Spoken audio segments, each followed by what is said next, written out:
Bonsoir à tous, c'est la reprise du championnat suisse de Super League et donc la reprise de votre émission au cœur du vestiaire Grenat avec notre invité ce soir Steve Rouillet. Bonsoir. Bonsoir. Enfin la reprise. Ouais, enfin finalement, après passer 2 mois, on est content de retrouver les terrains et on se réjouit de continuer ce championnat. Qu'est-ce qui a été le plus dur justement à gérer lors de cette pause forcée? Ouais, c'est s'entraîner tout seul, avoir un programme individuel et puis aussi de pas voir les copains. C'est clair, c'était pas facile, mais bon, il fallait s'entretenir puis garder la forme pour la reprise, même si c'était un peu indécis au début. Mais je pense qu'on a tous fait pas mal le job et puis c'était important de suivre tout ça pour rester en forme et être prêt pour dimanche déjà. Vous avez repris l'entraînement il y a un peu moins d'un mois. C'était cool de retrouver les copains, je présume. Ouais, finalement, on était vraiment très heureux de se retrouver et de surtout toucher le ballon parce que ça faisait un moment qu'on n'avait plus l'occasion de le faire. Et tout le monde était très enthousiaste et puis on était aussi très excités à l'idée de reprendre. Je pense que le terrain nous manque et puis surtout la compétition le week-end. C'est pour ça qu'on fait ce métier aussi, c'est de trouver ces émotions-là. Et bon, malheureusement, ça sera sans public, mais voilà, ça va faire du bien et on se réjouit de retrouver la pelouse. Comment s'est déroulée cette préparation, là, ces 3 semaines pour l'équipe et vous? Un petit peu standard, je pense que le fond, on l'a fait tout seul chez nous. Et puis après, il fallait travailler un petit peu tout ce qui était technique, tactique et puis organisation générale.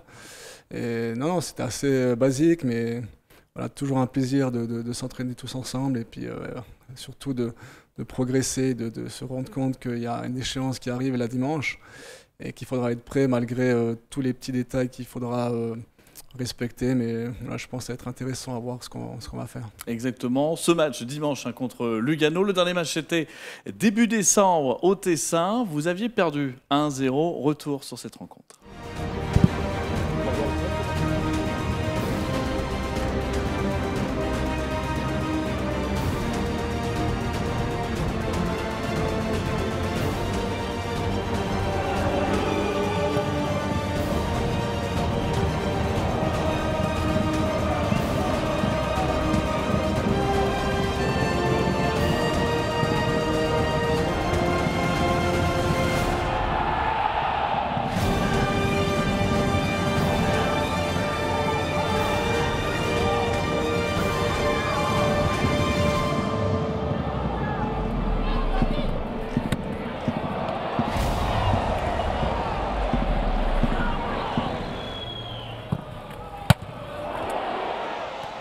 Alors Steve, à quel match de reprise vous vous attendez ce dimanche au Stade de Genève?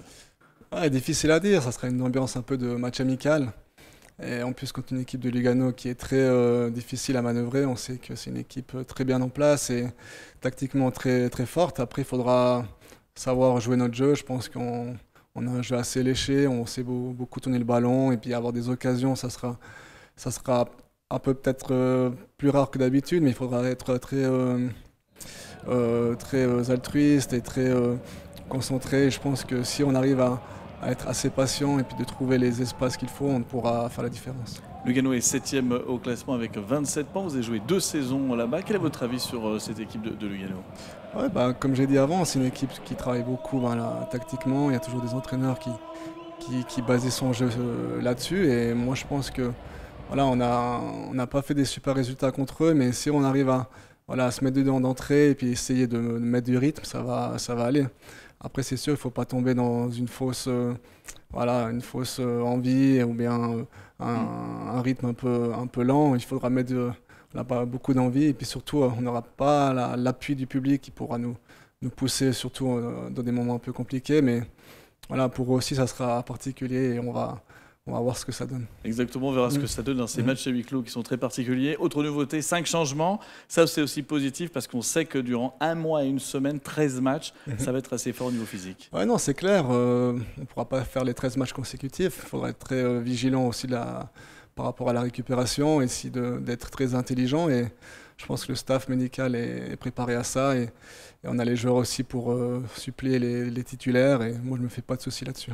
Alors si vous parlez justement de joueurs, il y a plusieurs jeunes joueurs qui ont rejoint le contingent de la première équipe du Servette FC. Reportage.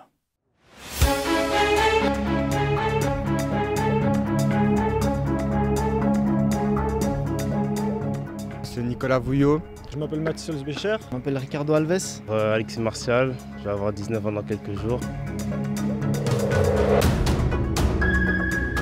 Je suis au Servette FC depuis moins de 14, donc j'ai fait toutes les catégories juniors. Et puis pour finir, j'ai intégré depuis peu la première équipe. Pour moi, c'est une grande fierté. J'attendais ce jour avec impatience. Maintenant, je sais que c'est que le début et qu'il faut continuer à bien travailler pour essayer d'avoir du temps de jeu. Ils m'ont bien intégré. Bon, j'étais déjà depuis le début de la saison, je m'entraînais déjà avec la première. Et puis ça se passe bien.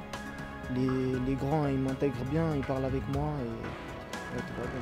C'est une bonne pression en fait. On est content de fouler la pelouse du stade de Genève, donc ça fait plaisir. Et en espérant que ça en appelle d'autres pendant ces 13 matchs.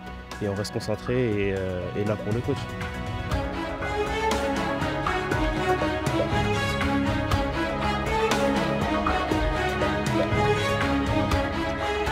Maintenant, il y a beaucoup de jeunes qui sont intégrés avec la première équipe. Et du coup, je connais beaucoup de jeunes et ça m'aide justement à m'intégrer en première équipe. Après les plus anciens, ils nous mettent vraiment à l'aise dans tout ce qu'ils font. Ils nous donnent des conseils au quotidien, etc.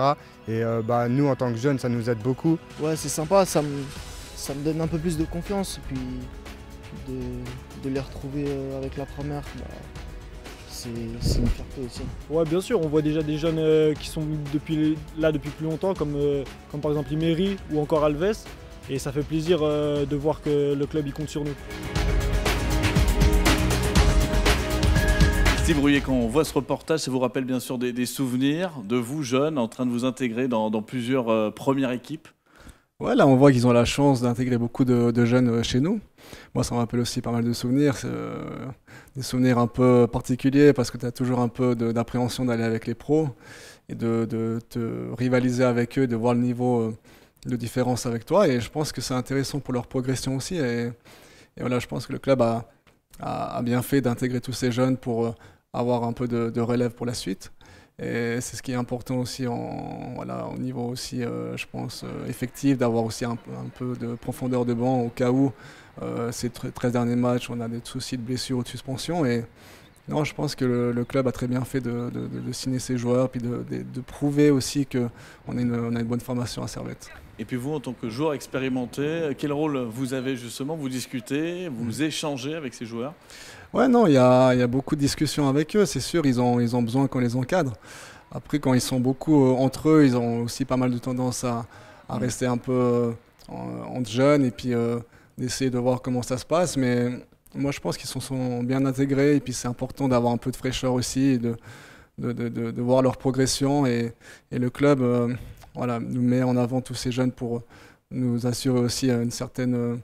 une relève et puis de pouvoir souffler de temps en temps, et c'est très, très important pour un effectif et puis pour le tournus d'un groupe. Exactement. Puis durant cette pause, il y avait également le premier contrat pro pour Alban Hadjini au Servette FC. Voici son portrait.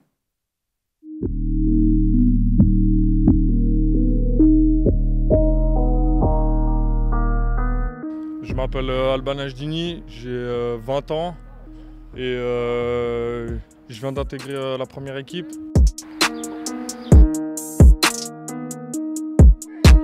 Moi j'ai commencé à l'âge de 5 ans à l'école de foot. Et en gros ça fait depuis cet âge-là que j'ai commencé au Servette FC.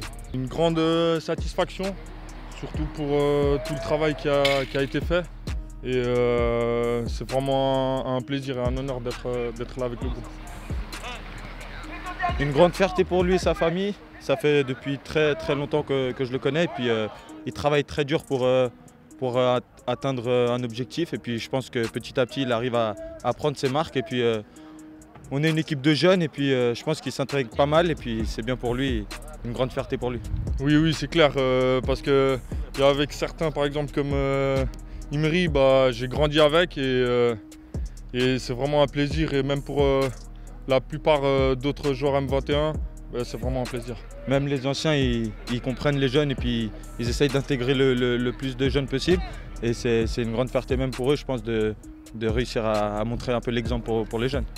J'ai commencé à m'intégrer très gentiment et pour la plupart, j'ai entamé une discussion avec eux et je trouve que c'est vraiment de très bonnes personnes et surtout avec une grande expérience. Et non, franchement, tout va bien pour l'instant et le meilleur est à suivre. Sans oublier le gardien Edin Omeradjic, on aura l'occasion d'en parler lors d'un reportage sur les gardiens du Servette FC. Il est l'heure, tout de suite, des questions des supporters. Chaque semaine, vous avez la possibilité de poser vos questions à nos invités. Et ce soir, Steve, nous avons sélectionné 4 questions pour vous. On commence avec Julien Prouty. Tes objectifs pour cette fin de saison et pour ton avenir, tu penses finir ta carrière au Servette FC? Objectif, viser le plus haut possible du classement. C'est clair que 4e, c'est quelque chose d'extraordinaire. Et on voit aussi qu'on n'est pas très loin des premiers, donc pourquoi pas aller les titiller. Je pense qu'on n'a pas une grande différence de niveau par rapport à eux. Et puis pourquoi pas essayer de grappiller des places au classement. Je crois qu'on a la capacité de le faire et on va tout tenter pour ça. Et au niveau de ma carrière, je me sens très bien ici au Servette. C'est sûr que le club m'a beaucoup donné ces deux dernières saisons et j'essaie de le rendre aussi. Et moi, pour l'instant, mon objectif court terme et long terme, c'est Servette FC. Il n'y a rien d'autre pour l'instant et je me sens très heureux ici avec ma famille. Magnifique. Nicolas Bulat, comment abordes-tu la fin de saison? Est-ce que tu penses déjà à l'Europe? Ouais, c'est difficile à dire, c'est clair, ce sont des rêves, quoi. Je pense qu'on a la capacité, comme j'ai dit avant, de le faire. Après, les équipes vont aussi peut-être se métamorphoser après cette pause forcée et ça sera assez compliqué. Il y a 13 matchs consécutifs, il faudra faire gaffe aussi, comme on a parlé avant, tout ce qui est blessé, peut-être suspendu. Essayer de bien faire tourner l'effectif et si on arrive à mêler tout ça et de rester un peu focus sur notre objectif, je pense que ça peut le faire. Alors, c'est clair, l'Europa League ou même plus, c'est quelque chose d'extraordinaire pour le club et pour nous et ça serait la petite cerise sur le gâteau. Exactement, on croise les doigts véritablement pour cela. On a Riro. Quel est ton adversaire direct le plus dur à gérer cette saison? Les basiques, je pense. Peut-être le Nsame ou bien Cabral de Bâle aussi. 2 joueurs assez costauds, rapides aussi, très bons techniquement, très affûtés et très forts aussi devant le but. Donc, toujours être méfiant avec ce genre de joueurs. Et c'est pas pour rien qu'ils sont aussi des top scoreurs du championnat. Donc, non, c'est les 2 qui m'ont plus marqué pour l'instant. Et puis, on a Miss. Quel sentiment ça fait d'être parmi les meilleures défenses du championnat? Ouais, c'est une fierté, je pense, pas que pour les défenseurs, pour l'équipe en général. On fait un super travail collectif avec un gardien très en forme aussi derrière nous. On s'entend très bien, on a une belle structure aussi et il y a une belle communication entre nous et je pense que c'est ça qui fait la force de notre équipe, c'est aussi de s'entraider et puis d'être aussi très performants ensemble. Et moi, je suis très heureux de ça et puis on va essayer de garder ces petites statistiques jusqu'à la fin de la saison. Merci Steve Rouillet. On termine cette émission avec une nouvelle chronique. Elle est gardienne de l'équipe nationale et du Servette FC Chénois féminin. C'est la Minute Gaga. Bonjour à tous, bienvenue à cette première édition de la Minute Gaga où j'ai le plaisir d'accueillir ma coéquipière et capitaine du Servette FC Chénois féminin, Maëva Sarrazin. Salut Maëva. Salut Gaël. On a eu dernièrement la nouvelle tant attendue de la qualification à la Ligue des Champions. Qu'est-ce qui te passe par la tête quand tu t'imagines jouer la Ligue des Champions avec le maillot du Servette? La Ligue des Champions pour toute joueuse, c'est quand même le Graal, c'est toucher le haut niveau, donc c'est un rêve qui devient réalité. On sait que la Ligue des Champions, pour toi, c'est une affaire de famille, puisque ton papa et ton oncle l'ont disputée. Quels ont été les commentaires? Tout à fait, effectivement, que moi je suis d'une famille de footeux et ils étaient très fiers que je puisse jouer cette Champions League, en plus avec le Servette. Ok, le premier match aura certainement lieu ici au Stade de Genève. Qu'est-ce que ça t'inspire? Une immense fierté parce que normalement je devrais avoir le brassard, donc de rentrer en premier sur ce terrain, ce serait juste une fierté sans nom, quoi. Merci d'être passé nous voir Maëva. On se retrouve le 6 juillet pour la préparation que tu adores. Merci Gaël. Merci de nous avoir suivis. Je vous donne rendez-vous à la fin de l'été pour le tirage au sort qui désignera l'affiche de ce premier match de Ligue des Champions. Merci Gaël Thalmann, on vous retrouve bien sûr la semaine prochaine pour une nouvelle Minute Gaga. Merci Steve, bon match. Merci à vous. À cette rencontre, bien sûr, dimanche, Servette face à Lugano. Et puis nous, on se retrouve pour un nouveau numéro. Ce sera avant le match choc Servette Young Boys. Excellente soirée. Merci de votre fidélité et à très vite.